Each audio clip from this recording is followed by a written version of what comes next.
Good morning. I'm part of this dialogue. The prompt we were given is pretty straightforward. The question was, what's next? Activism and social justice in a post-Trump world.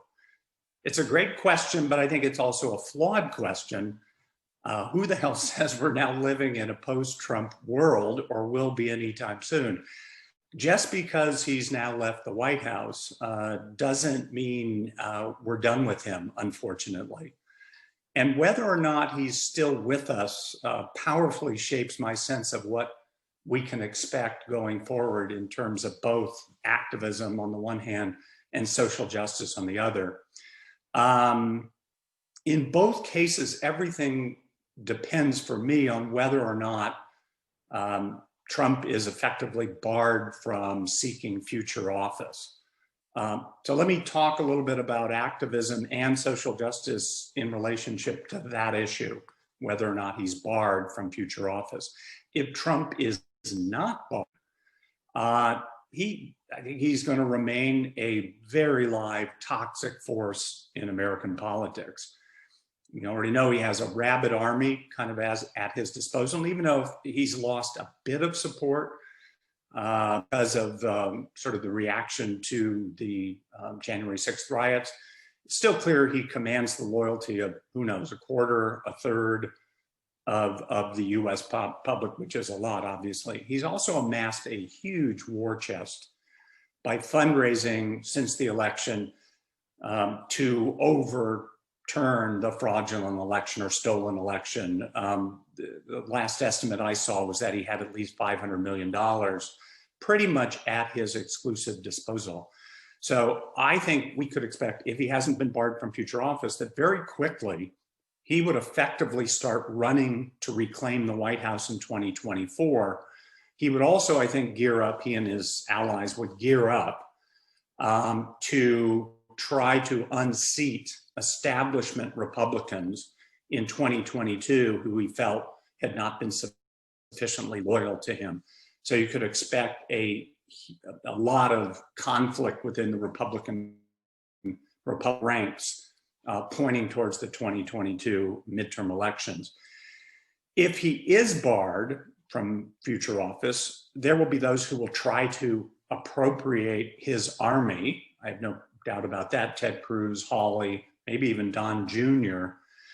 But a lot of the crazed energy on the right is really tied to the cult of personality that is Trump. And without him as a kind of active political force, I think much of the energy on the right would dissipate, especially if he was being prosecuted vigorously, which is the other real wild card here. And if insurrectionists, people who took part in the January 6th sort of assault on the Capitol, are also being subject to prosecution. Ironically, if Trump does kind of fade away, is barred from running for future office, I worry a little bit about the effect that his absence from the scene might have on sort of activist energies on the left. There's no secret that there are significant long-standing divisions on the left. The left really fractured in the late 60s, early 70s, and those fractures remain kind of salient on the left. But a kind of shared disgust, animus, anger at Trump has created this kind of broad, pragmatic, inclusive coalition on the left that's been a real force in American politics of late.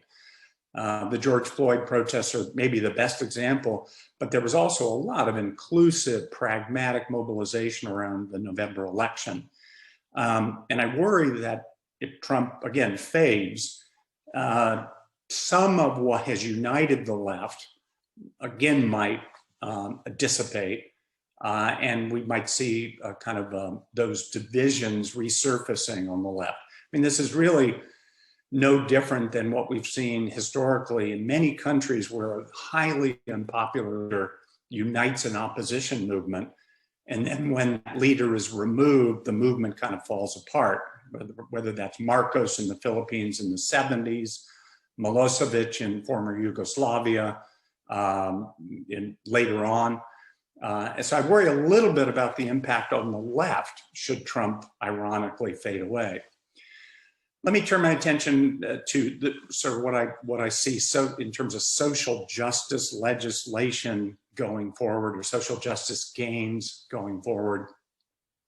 If Trump is barred and the Republican Party is no longer effectively hostage to Trump, I think the prospects for at least some level of social justice progress, social racial justice progress, is pretty good. As I said before, I think there will be those Republicans who would try to appropriate the energies of the Trump army, but for the reasons I said before, I don't think that's likely to be successful long term. And if, again, the extreme right is starting to demobilize a bit, I think there will be other establishment Republicans who will try to move the party away from that extreme right, and people like McConnell and Romney and Sass, and kind of centrist move, if it does happen, kind of more centrist movement of the party may create a basis for the kind of bipartisan cooperation in Congress that we haven't seen, frankly, I don't know exactly when, but certainly since the rise of the Tea Party in 2008, 2009. So you might get the basis for at least limited bipartisan cooperation, creating a basis for significant legislative gains over the next 2 to 4 years. And that's the other thing I would mention. If in fact you've got the Republican Party really deeply divided between Trump loyalists and those who want to move it in a more centrist direction, I think it makes it much more likely that in 2022, the 2022 midterm elections, that the Democrats can hold Congress, which is huge. Obviously, we have so many issues that need to be addressed.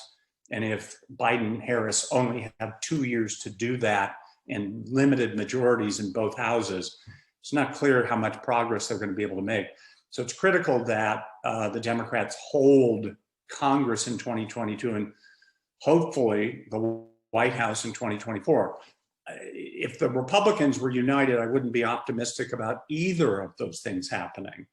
But I think the divisions in the Republican Party at this point actually create some level of optimism about the prospects for Democratic control of Congress and possibly the White House going forward. On the other hand, if Trump retains the right to run, he will continue to dominate the party and dominate, I would argue, dominate American politics.